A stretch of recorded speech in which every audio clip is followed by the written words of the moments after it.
زه ډیر ساده سړی یم. زه اوس په دې پوهه شوم زما نه بل قمقل نشته دی، قسم درته خورم. دا زه چې خوار وزار یم دا په دې خبره یم چې زه د جنگ خلاف یم، امن چغې وهم. زما مازغه خراب دي، نه مې زندگی خوښه ده او نه مې په هغه جان کې لویه خوشحالي خوښه ده. زما چې دا سوچ وي نو دلته به نهار ګرځم، زما چې دا سوچ وي نو دلته به نهار ګرځم، او چې کله مړ شم نو هلته به دوزخ ته ځم. د 21مې صدۍ جنګ خو ګټور جنګ دی. زه لیونی یم په امن باندې څه شی کوي. د ورځې تورې جامې اغونده، ټوپک ګرځوه، او د شپې سپینې جامې اغونده. چاړه پیدا کا، نصیب دی خپل دی، بس که مړ شوي نو جنت ته به ځي، او که ژوندی وي د ډالرو سره لوبې کوه، او که ژوندی وي د ډالرو سره لوبې کوه. ملګرو سلامونه، نیکی هیلې او ډیر زیات احترامات، مینه او محبتونه مې ومنئ.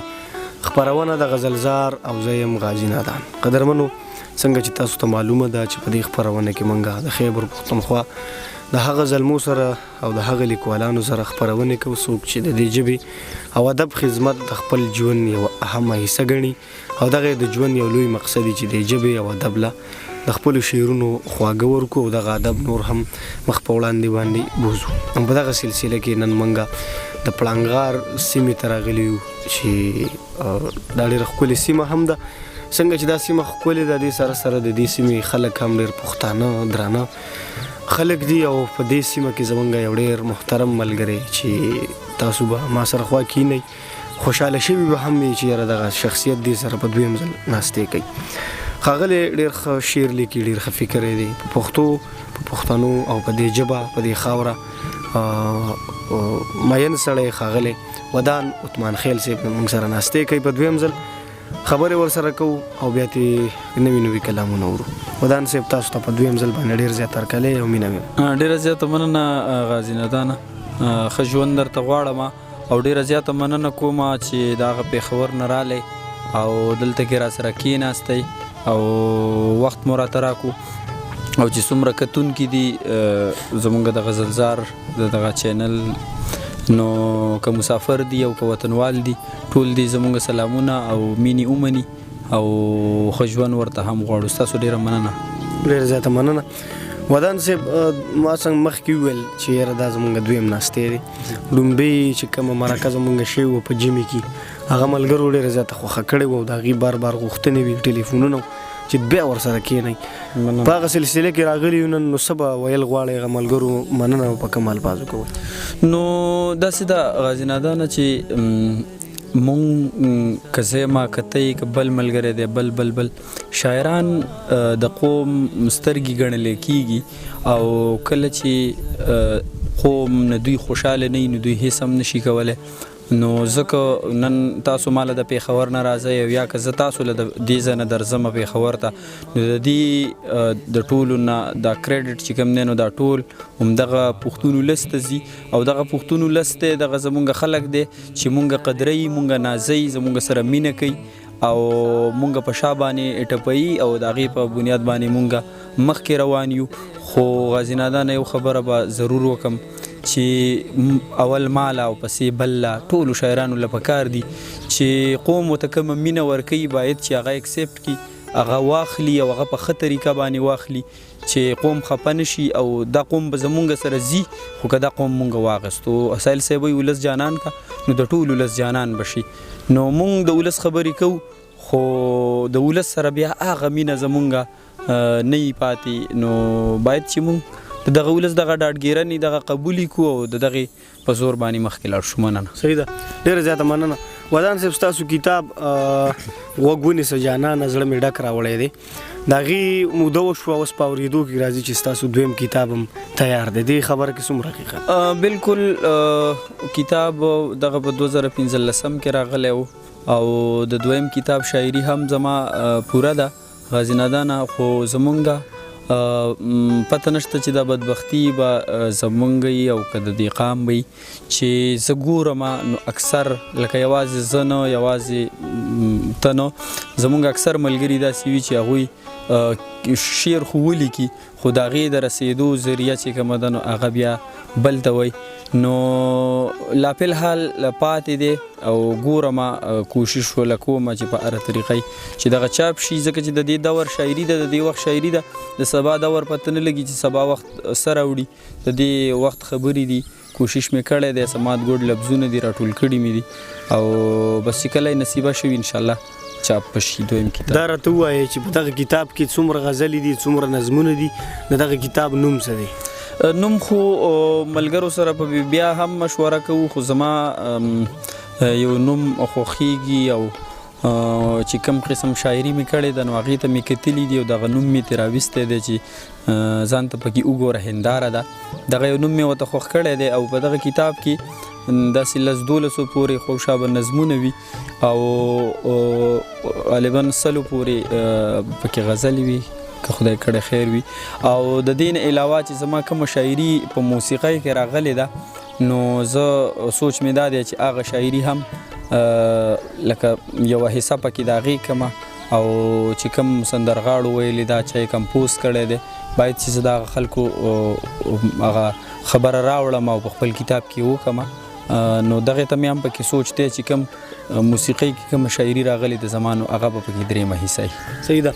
ودان صاحب صفا ټکي ډېر ښایي چې سړی ووایي جی ولس زمونږ د شعر او ادب سره مینه کوي، تاسو سره مینه کوي. جی جی غټه وجه په دې کتاب کې چې دا پاتې کېږي که هغه تاسو په صفا الفاظو کې ووایي؟ نو غزنادانه داسې ده چې زه دلته کې بدقسمتي زمونږ دا ده چې حکومتي سرپرستی خو د شاعرانو وینو، بیا که کومه حکومتي سرپرستی دلته کې ده نو هغه هغومره آزاده نه ده، ځکه چې زه یو قوم پرست سړی یم، مطلب زما یو خپل سوچ دی، هغه که د حکومت سړی وي او مطلب دا دی چې زما پکې یو خبره خوښه نشي نو زه په هغه خبره کوم، زه آزاد شاعري کوم، زه پابند شاعري نه کوم او ضروري هم نه ده چې بس مونږ د رومانټیک شاعري کوو، روماني شاعري دی کوو او بس دغه مطلب دا دی چې د ژوند مقصد دی او د قوم اساسه ده، د قوم خبرې هم کول پکاري. نو سرکاري سرپرستی خو زمونږ شته دی نو او زما خو دغه حیثیت دی. نو ازر سات کې که پاتې ده نو هغه هم د دغه چاپېدو نه پاتې ده چې سورس نشته بل څه نشته او داسې ده چې وبه شي په خپل وخت باندې به کېږي چې کله یې هم منظوره وي نو یا ما چاپ کړی یا دغه ولس چاپ کړی یا تا چاپ کړی، چې کوم ټایم د دغه مقرر وي انشاءالله را به شي. قدرمنو د ودان صاحب د خبرو نه به تاسو ته اندازه شوي چې د ودان صاحب کتاب د مالی وسایلو د کمی د وجې نه پاتې دی، نور سب برابر دي، صرف خبره د پیسو نه بنده ده چې صحیح خبري. ودان صاحب تاسو به کتلي کمزوری سړی دی، د هغې چې کومه مسلې د هغې نه به هم تاسو خبر یې، دغه کتاب د پیسو د وجې پاتې دی او دغه زمونږ او ستاسو د ټولو ذمهواري ده چې یاره دې سړي له مونږ لاس ورکړو. خبر وکړم غزنادانه قوم په خپله باندې ښه پوهېږي په دې خبرو، هر سړی ژبه پیژني، هر سړی د کلتور پیژني، ثقافت پیژني، تهذیب پیژني. اندیش بابا د خدای وبخي هغه ته یو چا وي چې ته کتاب ولې نه چاپ کړې، هغه وی ما لیکلی دی او که د چا په کار شو نو ځان له به یې چاپ کړي. نو داسې دا چې که د چا په کار وي نو ځان له دې چاپ کړي او که د چا نه وي په کار نو زما خو یوه ډایري ده بس په کور کې پرته ده او د هغې ځای شته دی، مطلب دا دی چې ضایع کېدی نه شي، پرته به وي که نه. نو خبره دا ده چې بس ولس پوه شه او دوی زما خو په شاعرۍ کې هېڅ څه سوچ او څه مقصد بل نشته دی، که د دغه خلکو د ډاډګیرنې په تمه یو نو په هغې باندې مونږ مطلب دا دی چې نور مخکې ځو او باقي خپل شعر هغه مې کوشش کړی دی چې د پښتون ولس ترجمان وي او څه ناڅه خبره پکې وي، دومره تکړه هم نه یم، دومره ښه شعر به هم نه لیکم، خو چې څومره زما وس دی نو هغومره کوم. بس ملګرو خبرې ډېرې نه کوو، دغه کتاب تاسو ته پاتې دی او راشئ زمونږ سره د ټلیفون په ذریعه باندې رابطه وکړئ، د میسنجر په ذریعه وکړئ، د فیسبوک په ذریعه وکړئ، د واتساپ په ذریعه د دې سړي نمبر به زه در کوم او باقي ستاسو کار دی که تاسو له دغه کتاب چاپ کوئ نو دغه به ډېره زیاته ښایي. زه خامخا موږ به ستاسو په تمه یو د جواب. ودان صاحب ډېره زیاته مننه. انشاءالله دغه کتاب بل چاپ کېدو نه پاتې کېږي. پښتانه په شعر مین دي، ستاسو په شعر مین دي، په تاسو مین دي، نو دغه لږې خرچې مرچې چې کوم دي دا تاسو نه ښې نه دي. انشاءالله زما باور دی چې دغه ملګرو کې به خامخا څوک داسې راوچت شي او ستاسو د کتاب ذمهواري به والي. ودان صاحب ډېره زیاته مننه، ډېر ښه معلومات تاسو راکړه. باقي چې کومه تفصیل سره خبرې وي هغه زمونږ په ړومبۍ مرکه کې شوي دي. ملګري هغه مرکه هم کتلی شي، په یوټیوب کې پرته ده. څه به ورته نن ډالۍ کوو؟ غازي نادانه یو څو شعرونه دي، هغې نه پس بیا یو وړوکی نظم دی. دا یو څو شعرونه دي غزل او هغې نه پس بیا یو نظم دی. هغه ووایم وړوکی چې ښکارېږي انقلاب ته ارادې نیولی کېږي، ښکارېږي انقلاب ته ارادې نیولی کېږي، ظلمو ته په بام سرې سرې لوپټې نیولی کېږي. او ښکارېږي انقلاب ته ارادې نیولی کېږي، ظلمو ته په بام سرې سرې لوپټې نیولی کېږي. او چې مونږ د میخانې نه داسې لرې لرې ګرځو، چې مونږ د میخانې نه داسې لرې لرې ګرځو، زمونږ نه به ګوره پیمانې نیولی کېږي. او که وخت یې راله راکو نو د قبر ځای مې نشته، که وخت یې راله راکو نو د قبر ځای مې نشته، ما زر ملکه قاتله ادیرې نیولی کېږي. او شعر پکې و چې والله دې سړي څه ښکلې مورچه ځان له نیولې، والله دې سړي څه ښکلې مورچه ځان له نیولې، والله په جوماتونو کې وسلې نیولی کېږي. مننه. او اخري شعر به پکې ووایم چې ودانه تالاشي دې راله واخلي ځان به ویني، ودانه تالاشي دې راله واخلي ځان به ویني، زمونږ سره روڼې آینې نیولی کېږي. او یو نظم دی. زه ډېر ساده سړی یم، زه اوس په دې پوهه شومه، زه ډېر ساده سړی یم، زه اوس په دې پوهه شومه، زما نه بل قمقل نشته دی قسم درته خورم. دا زه چې خوار وزار یم دا په دې خبره یم چې زه د جنگ خلاف یم، امن امن چغې وهم. زما مازغه خراب دي، نه مې زندګي خوښه ده او نه مې په هغه جان کې لویه خوشحالي خوښه ده. زما چې دا سوچ وي نو دلته به نهر ګرځمه، زما چې دا سوچ وي نو دلته به نهر ګرځم، او چې کله مړ شم نو هلته به دوزخ ته ځمه. د 21مې صدۍ جنګ خو ګټور جنګ دی، زه لیونی یم په امن باندې څه شی کوي. د ورځې تورې جامې اغونده ټوپک ګرځوه، او د شپې سپینې جامې اغونده چاړه پیدا کا. نصیب دې خپل دی بس، که مړ شوې نو جنت ته به ځي، او که ژوندی وي د ډالرو سره لوبې کوه، او که ژوندی وي د ډالرو سره لوبې کوه. واه واه واه ډېر ښه. بل به څه ووایو؟ دا یو غزل دی چې مماڼې رانه تلي دي، ګورګورې رانه تلي، مماڼې رانه تلي دي، ګورګورې رانه تلي، خبر نه یو او ډېرې ملغلرې رانه تلي. او کابل ته پسې ځونه چې په خوله یو ګوته سوی، کابل ته پسې ځونه چې په خوله یو ګوته سوی، کوچۍ وي پېښوره مرورې رانه تلي. او چې دا به څه چل کېږي پښتنو ایټم پردی دی. غازي نادانه چې دا به څه چل کېږي پښتنو ایټم پردی دی، او خپلې پخوانۍ تورې او زغرې رانه تلي.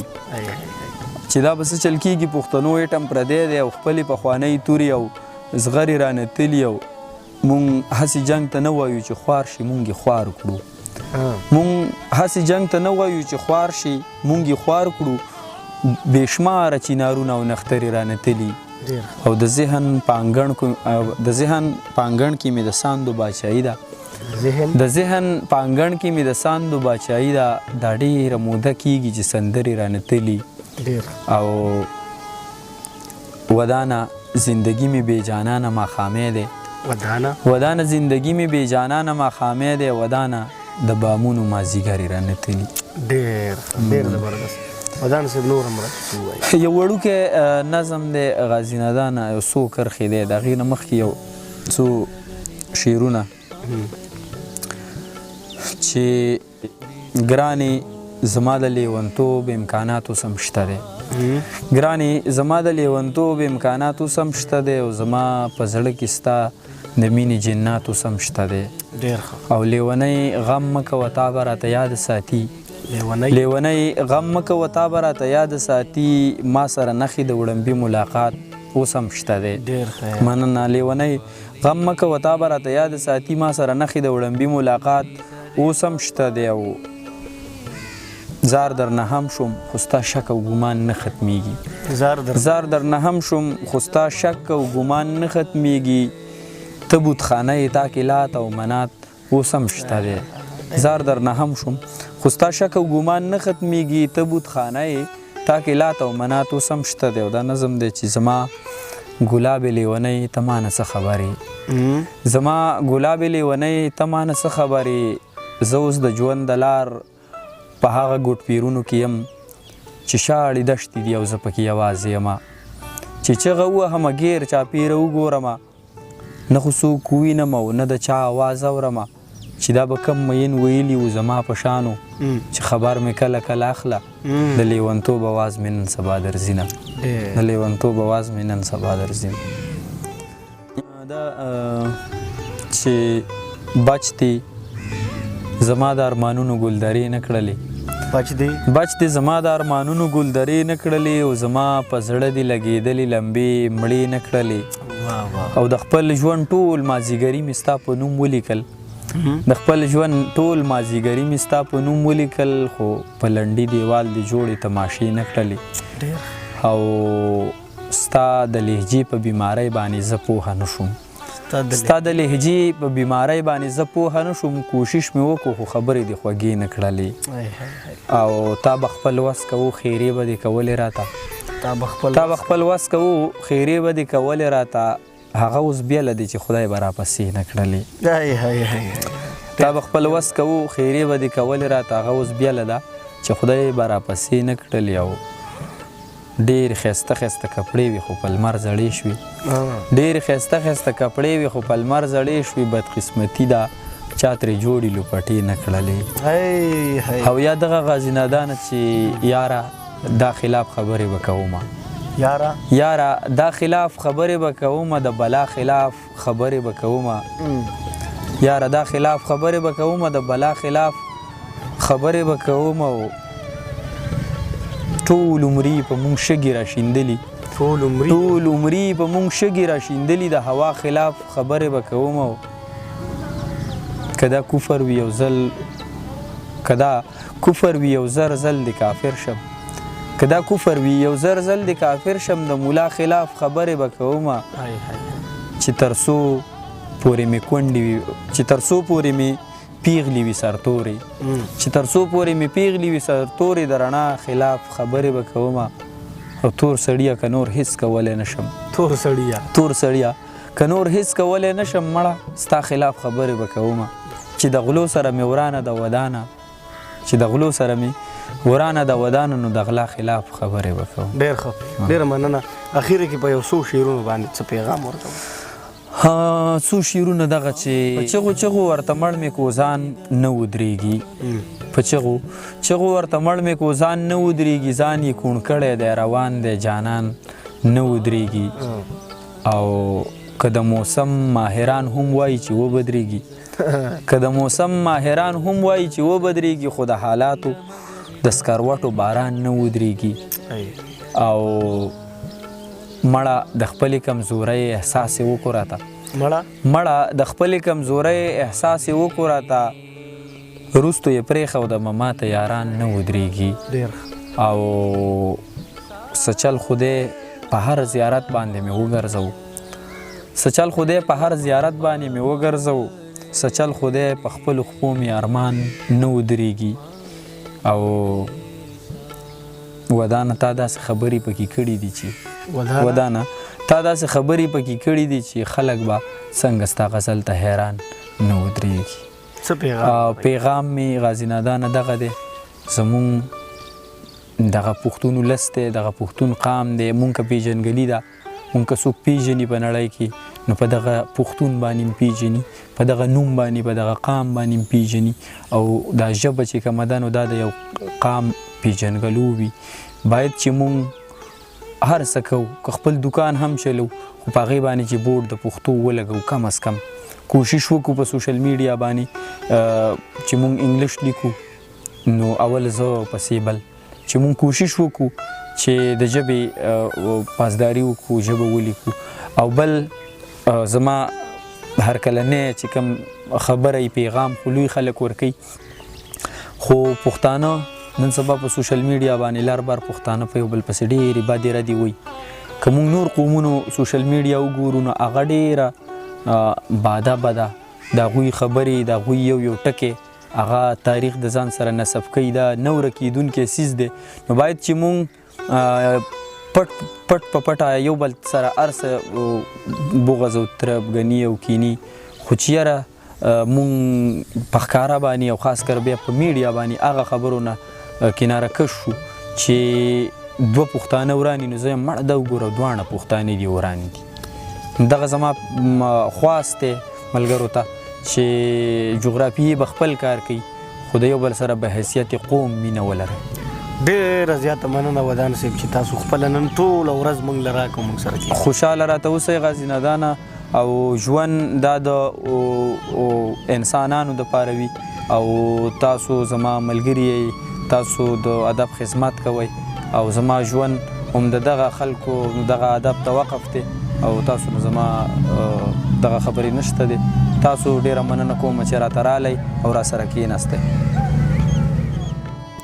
قدرمنو دا موږ سره د پړانګار د سیمې ښاغلی ودان عثمان خیل صاحب چې تاسو موږ سره په دویم ځل واورېدو د دې شعرونه او د دې پیغام د دې نظمونه انتهایي د ستاینې وړو او دغه یو خبره یو ځل بیا کوم چې د دې کتاب بالکل تیار دی خو د مالي وسایلو د وجې نه پاتې کېږي راوچت شي دې سړي له لاس ورکوي دا کتاب چې دې خبرېږي چې موږ له چاپ کړی ښه د باد بریالي اوسئ د خدای په امان